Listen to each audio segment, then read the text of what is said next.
Që për kësaj të hëne, deri në përfundim të procesit të rinumërimit për qarkun e Tiranës, kandidati opozitar Aslan Dojgjani nuk do të lejohet në Pallatin e Sportit Farie Hoti për të vëzhguar procesin. Shkak është bërë ky debat i deputetit demokrat që konteston fletën e pavlefshme, por që sipas tij është hedhur për të. Ja ku ka shpreh vullnetin. Ka dal pak dia kur ka bërë qytetari në cep, shive, e ka shpreh vullnetin. Edhe kur janë votat për bri kandidatit i heqin këta të pavlefshme. Pse? Sepse kanë marrë rëndim që ta bëjmë sikur ka qenë një lloj, sepse u kemi prish terezin këtyre. Këtyre këtu ka dash me shku me pushime. Dhe jo është prish terezia.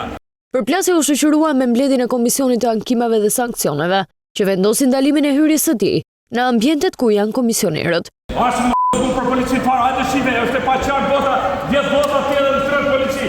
Bëmu për presion me policinë. Hidhi vota.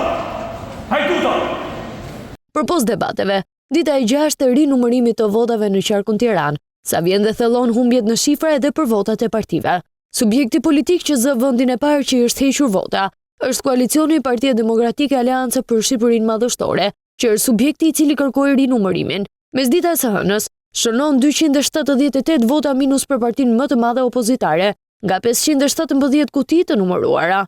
I njëjti efekt shihet edhe tek Partia Socialiste, e cila ka humbur 202 vota. Megjithatë, ndryshimet nuk prekin mandatet e ndara në 11 maj, ku mundësia mbron 2 mandate në Tiranë. Në 11 maj në Tiranë, Partia Socialiste dominoi me 19 mandate, ndërsa forca e dytë ishte Partia Demokratike me aleatët, e cila mori 13 mandate. 5 deputet morën 3 parti të konsideruara të vogla.